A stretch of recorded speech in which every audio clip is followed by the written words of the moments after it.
ए भैया, कौन जात के हो? आपके घर के बाहर दरवाजे पर कोई दस्तक देगा, कुंडी खटकाएगा और अब यही सवाल पूछेगा कि भैया कौन जात के हो, कितने लोग? दरअसल प्रधानमंत्री नरेंद्र मोदी की कैबिनेट ने यह फैसला लिया है कि देश में जातिगत जनगणना कराई जाएगी और इस फैसले को मास्टर स्ट्रोक बताया जा रहा है, बड़ी उपलब्धि के तौर पर देखा जा रहा है। जब देश के लोगों के मन में सवाल यह है कि हम कब अपने दुश्मनों को सबक सिखाएंगे, पहलगाम की घटना का बदला कब लेंगे, 28 निर्दोष लोगों के गुनहगारों को सबक कब सिखाएंगे, तब दिल्ली में बैठी सरकार ने यह फैसला लिया कि अब बात पहलगाम की नहीं बल्कि बात जात की होगी, क्योंकि देश की तरक्की अब जात के सीढ़ी से देखी जाए, जात के चश्मा से देश का भविष्य तय किया जाए। नमस्कार, मेरा नाम गणेश सम्राट है और आप देख रहे हैं फर्स्ट बिहार झारखंड। आज हम बात करने जा रहे हैं केंद्र सरकार के कैबिनेट के उस फैसले की, जिस फैसले में ये तय किया गया है कि अब भारत में जातिगत जनगणना कराई जाएगी। अब हमारे देश की एकता को बांटने के लिए नई तैयारी हो चुकी है। जी हां, बात कर रहे हैं केंद्र सरकार के द्वारा जातिगत जनगणना के फैसले की। देश में धर्म पूछकर लोग मारे जाते हैं, तो अब सरकार खुद ही पूछ रही है कि भैया कौन जात के हो? बात सुरक्षा पर चर्चा की होनी थी, बेरोजगारी पर बहस होनी थी, महंगाई पर जवाब मांगे जा रहे थे, मगर जवाब आया भैया कौन जात के हो। महाराष्ट्र के चुनाव में कहा गया एक हो तो सेफ हो, बटोगे तो कटोगे, लेकिन खर सरकार खुद पूछ रही है कि भैया किस जात से हो। कहा जा रहा था कि पहले धर्म में बांटकर, जाति में बांटकर लोगों के बीच जहर घोला जा रहा है, लेकिन अब देश निर्माण की बातें करके यह नारा दिया जा रहा है कि यह तो मास्टर स्ट्रोक है, जातिगत जनगणना। दिल्ली से ऐलान हो चुका है, पहले बताओ कौन जात के हो, फिर अब तरक्की की बातें हो। कभी देश के प्रधानमंत्री ने कहा था न मैं जात देखता हूं ना धर्म, पर आज वही सरकार जात गिनवाने की लाइन में सबसे आगे खड़ी है। जनगणना होनी थी कि कितने लोग बेरोजगार थे, कितने लोग जो है भूखे रहते हैं, कितने बच्चे स्कूल से बाहर हैं, कितने को दवाइयाँ मिलती है, कितने लोगों को रोटी, कितने परिवार आज भी भूख से जूझ रहा है, कितने झोपड़ियों में रहते हैं। पर सरकार ये पूछ रही है आप ब्राह्मण हैं या दलित, यादव हैं या कुशवाहा, कुर्मी है या भूमिहार। विकास अब जात देखकर आपके दरवाजे पर आएगी और सरकार की योजनाएं आपकी जात देखकर बांटी जाएगी। जैसे राशन कार्ड में आपके जाति के हिसाब से आपको राशन दी जाएगी। अब जो अनाज आपको मुफ्त में सरकार देती है, उसकी भी जाति के हिसाब से बंटवारा किया जाएगा। 2 किलो चावल के साथ कुछ एक्स्ट्रा फलाने अमुक जाति को दी जाएगी। सरकार कहती है कि जाति जानने से न्याय मिलेगा। जनता पूछ रही है तो क्या अब तक अन्याय ही करते आ रहे थे? यह जनगणना नहीं बल्कि सत्ता का नया कैलकुलेटर है, जिसमें इंसान नहीं जातियों के आंकड़े जोड़े जाएंगे। पहले धर्म, फिर राष्ट्रवाद और अब जात। सवाल यही है कि अगला मुद्दा क्या होगा? क्या अगली बार जनगणना में यह पूछा जाएगा कि आपके परिवार के जो पुरखे थे वो किस धर्म, जाति से पैसे लाई नहीं जाएगा? आज सत्ता कह रही है कि हम राष्ट्र निर्माण कर रहे हैं, पर असलियत में यह है कि हम समाज को खांचों में बांटते हुए दिखाई पड़ रहे हैं या बांटने की कोशिश कर रहे हैं।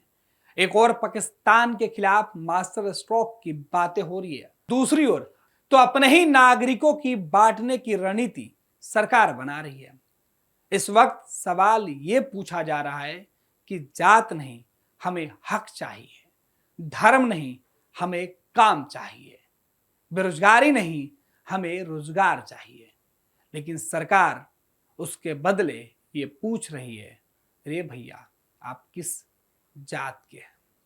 समझ लीजिए कि विकास की गाड़ी अब जात पात की पटरी पर उलझ चुकी है। आपका नाम, आपका पता, आपका पहचान और आपकी बोली अब सब आपके जात पर ही टिकी रहेगी। जहां हमने सवाल पूछा कि देश की गिनती हो रही है या जातियों का बंटवारा, लेकिन सवाल तो अब वही है कि जब लोग केंद्र की सरकार से पाकिस्तान के खिलाफ एक्शन की बात कर रहे हैं, हर किसी के मन में जो गुस्सा था, उन 28 निर्दोष परिवार वालों के मन में जब गुस्सा था, वो एक्शन की बात कर रहे थे, बदले की कार्रवाई की मांग कर रहे थे। दिल्ली में हुई बैठकों की उस तस्वीर के बाद उम्मीदें जो जगी थी, उन उम्मीदों की बात कर रहे थे जो दिखाई गई तस्वीरों में, लेकिन वो उम्मीद अब टूट गई है, क्योंकि सरकार पाकिस्तान को सबक सिखाने से बेहतर भारत के लोगों को जातियों के आधार पर जात गिनने में उलझा रही है। कोई इसका विरोध नहीं कर रहा। सत्ता पक्ष इसे अपनी जीत बता रहा तो विपक्ष इसे अपनी जीत।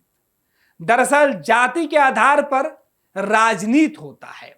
राजनीति में वोटर जाति के आधार पर गिने जाते हैं, जाति के आधार पर सरकारें बनती है और जाति के आधार पर अब सरकारें चलेंगी। लेकिन फायदा किसे होगा? क्या इस जातिगत जनगणना कराने के फैसले में यह लिखा होगा कि किस जाति के लोगों को ज्यादा नौकरी दी जाएगी? साहब, नौकरी तो तब दीजिएगा जब सरकारी नौकरी बची रहेगी। सरकार के पास कितनी सरकारी नौकरियां हैं, इसका अंदाजा आप सरकार की योजनाओं में निजीकरण की बातें करके देखकर खुद अंदाजा लगा सकते हैं। हर जगह निजीकरण और भाड़े पर जो मजदूर जैसे लोग मिल जा रहे हैं, श्रमिक, नौजवान जो सपने संजोगे रहते हैं, उन्हें भाड़े का मजदूर बना दिया जाता है। केंद्र सरकार ने जातिगत जनगणना कराने का फैसला लिया तो हर जगह जश्न मनाया जा रहा है। दिल्ली में लिए गए फैसले का असर देश के उन राज्यों में होने वाले चुनाव को लेकर देखा जा रहा है। कहा जा रहा है कि जिन राज्यों में चुनाव है, वहां के लोगों को अब जाति के नाम पर बांटकर वोट लिए जाएंगे। जाति के नाम पर उन्हें भरोसा दिलाया जाएगा कि आपके भविष्य में विकास की कहानी आपके जाति के आधार पर लिखी जाएगी। लेकिन सवाल तो यही है कि अब तक जाति के नाम पर क्या मिला? जो लोग सरकारी नौकरी के इंतजार में घंटों, सालों अपना वक्त जाया कर रहे हैं, उन्हें इस बात का इल्म तक नहीं है कि देश में कितनी सरकारी नौकरियां बची हैं। राजनीति में अगर आप आरक्षण की बात कर रहे हैं जाति के आधार पर, तो कितने लोगों को मिलेगी? देश की सत्ता हो या राज्यों की, सत्ता में वही लोग हैं, वही 4 लोग दिखाई पड़ते हैं किसी भी राज्य में उठाकर देखिए जो पहले से सत्ता में काबिज हैं। फिर इस आरक्षण का लाभ किसे मिलेगा? क्या अब पार्टी के झंडा ढोने के लिए भी आरक्षण लागू किया जाएगा? जातिगत जनगणना का फायदा क्या झंडा ढोने वाले, दरी बिछाने वालों को दिया जाएगा? ये सवाल है। पनोरमा ग्रुप, जो सोचता है वो करता है। आपके अपने सपनों का आशियाना। ये लो मुंह मीठा करो, आज मैंने अपना जॉब छोड़ दिया, अब हम पूर्णिया वापस जाएंगे। जॉब छोड़ दिया है? मतलब ये घर कैसे चलेगा? हम करेंगे क्या? और माँ बाबूजी क्या बोलेंगे? इसलिए मैं एक और मिठाई का डब्बा लाया। अपने बिजनेस के लिए लोन अप्रूव हो गया। अरे लोन अप्रूव हो गया वो तो ठीक है, लेकिन पूर्णिया में हम रहेंगे कहाँ? अपना घर भी तो नहीं है वहाँ। इसलिए तो एक और मिठाई का डब्बा अलग से लाया हूं।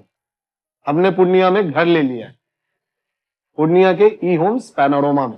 पूर्णिया में पैनोरमा ग्रुप लेकर आए हैं ई होम्स पैनोरमा, बड़ा घर, आलीशान जिंदगी और अत्याधुनिक सुविधाओं के संग। अरे अरे, अब क्यों मुंह मीठा करवा रही हो? क्योंकि हम घर वापसी जो कर रहे हैं। घर वापसी की खुशी पूर्णिया में ई होम्स पैनोरमा के संग। E homes panorama, luxurious lifestyle redefined.